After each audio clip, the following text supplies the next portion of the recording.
Y continuamos con el tema vida, encarnación. En algunas oportunidades, la ciencia logra mejorar esas imperfecciones, pero ello ocurre siempre dentro de la ley. En aquellos casos en que el ser, habiendo pasado el periodo necesario de experiencia dolorosa, debe adquirir otro estado para realizar determinado trabajo. En otros casos, no se trata de necesidades kármicas, sino de tarea de bien dentro de la ciencia, pues esos seres proporcionan a la ciencia los medios de progresar, experimentando con éxito en esos aspectos. Todo está regido por las leyes, pero ello no significa que no deban preocuparse por esos seres.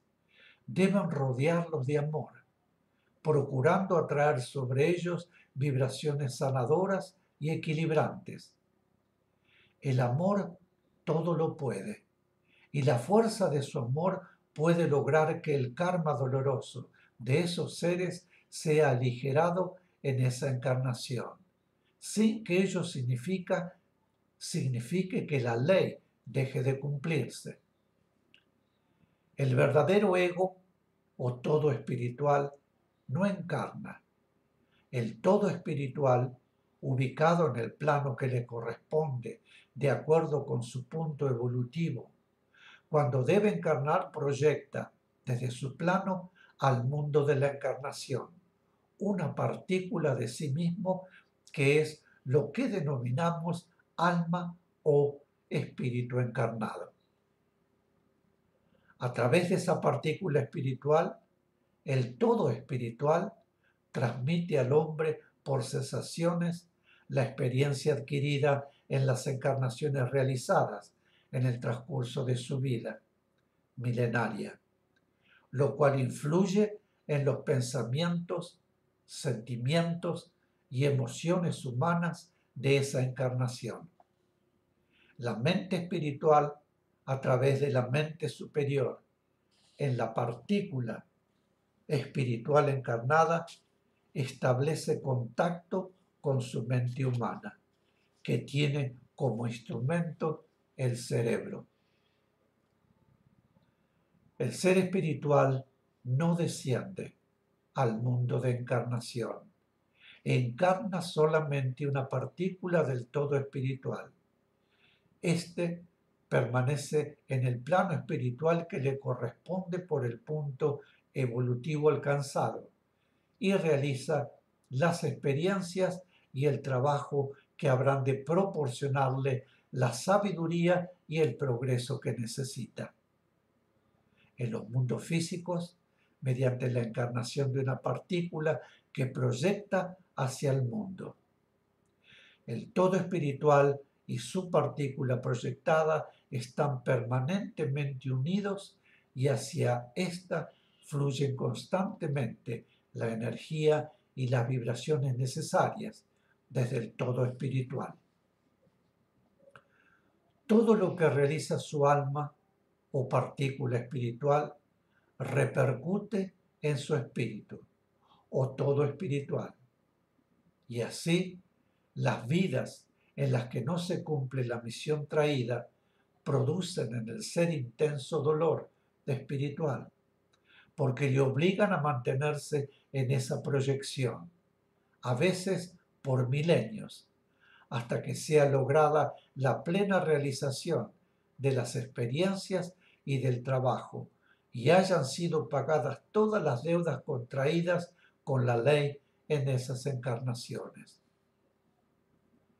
Cuando un ser humano realiza una vida pura, una vida acorde con las leyes, mediante su esfuerzo puede, a través de su partícula espiritual, llegar al contacto con su propio ego, nutriéndose así de fuerzas espirituales y pudiendo traer a la tierra como hombre nuevos conceptos e ideas que él supondrá brotadas de su mente humana, pero que serán expresión de la sabiduría que su mente espiritual, por medio de esa conexión puede manifestar en la Tierra. Los grandes inventores, aquellos que marcaron rumbos para la humanidad en la ciencia, así como los grandes compositores y eximios artistas que señalaron nuevos caminos y dejaron obra perenne entre los hombres, recibieron la inspiración de su propio yo espiritual, pues todos ellos son seres de gran evolución. Ese proceso de lograr contacto con el propio yo espiritual significa un gran esfuerzo para el humano. Por ello, los seres superiores que les guían y les protegen en todo momento les ayudan a lograrlo. Y también cuidan su materia en esos trances. En un comienzo, esos contactos son muy breves y débiles, pero si se mantienen en el estado vibratorio debido en su mente, alma y cuerpo, si sus pensamientos y sentimientos son acordes con la ley y no se cometen excesos físicos que les debiliten ni se alimentan en forma que los intoxique o los desequilibre, la conexión con su ego o yo espiritual a través de la partícula espiritual encarnada va fortaleciéndose y los contactos se hacen más prolongados. Los seres superiores que les guían y protegen fortalecen las nuevas ideas y conceptos que les transmite su mente espiritual, pero que no se los sugieren ellos. Ellos trabajan en el plano en que se encuentra su todo espiritual, y es a través de su mente espiritual que los seres superiores les sugieren ideas y conceptos, cuando ello es necesario dentro de su tarea. En ese mundo físico en que se encuentran encarnados, están rodeados por un conjunto de vibraciones físicas invisibles, en una escala de sutileza que de lo material llega a lo espiritual. Ese conjunto está formado por diferentes calidades vibratorias, por sustancias físicas sutiles que constituyen diferentes planos físicos sutiles, de las que obtiene la partícula espiritual que encarna o reencarna. Los elementos necesarios para conformar sus cuerpos físicos invisibles, los cuales mantienen contacto permanente con el plano del cual provienen. Todos estos planos físicos sutiles, más el conjunto de vibraciones espirituales pertenecientes al aspecto espiritual encarnado o experimentando en el mundo, en el reino humano y en los tres reinos de la naturaleza, constituyen el plano astral con mayúsculas de ese mundo.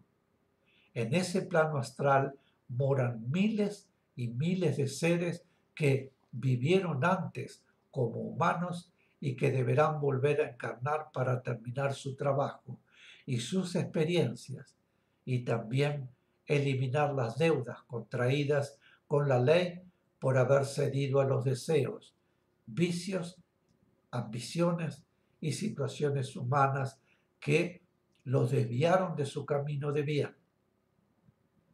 Al dejar su materia, esos seres continúan viviendo en el plano astral hasta tomar conciencia de su verdadero estado y necesidad espiritual, y poder realizar una nueva encarnación que les permita obtener las superaciones que necesitan y continuar las experiencias y el trabajo que aún no han podido efectuar.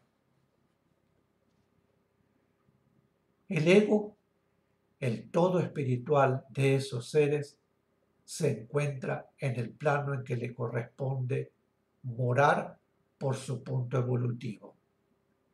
En el plano astral se encuentra la partícula espiritual que el ser debe mantener proyectada en ese mundo. con sus cuerpos físicos invisibles, de los cuales debe ir desprendiendo todas las vibraciones que pertenecieron exclusivamente a la última encarnación efectuada. Cuando el ser no ha logrado aún conciencia de su estado espiritual en el plano astral, no ha eliminado todavía esas vibraciones y en consecuencia se siente unido a todo lo que ellas representaron en su vida de encarnado. En esa forma procura intervenir en la vida de quienes formaron su núcleo humano, perjudicándoles y perjudicándose a sí mismo. Mis queridos, aquí haremos otra pausa y volvemos enseguida. Gracias.